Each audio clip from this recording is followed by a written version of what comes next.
नमस्कार मंडळी.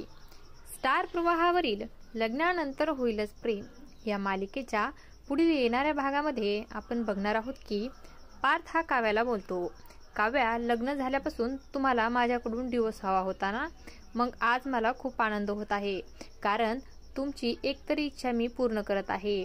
आणि त्यावेळेस आपण पाहतो काव्या देखील आश्चर्यचकित होऊन पार्थकडे पाहू लागते.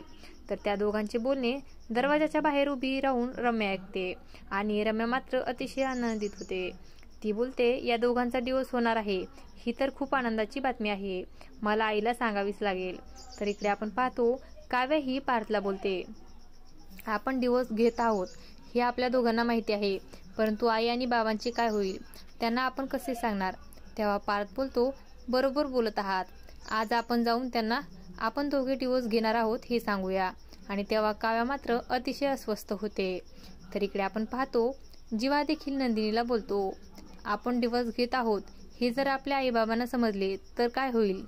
तेव्हा नंदिनी त्याला उत्तर देते, आता आपण आईबाबांना देखील जास्त काळ अंधारामध्ये ठेवू शकत नाही, आपण त्यांना आपल्या डिवोर्सबद्दल सर्व सत्य सांगायलाच हवे.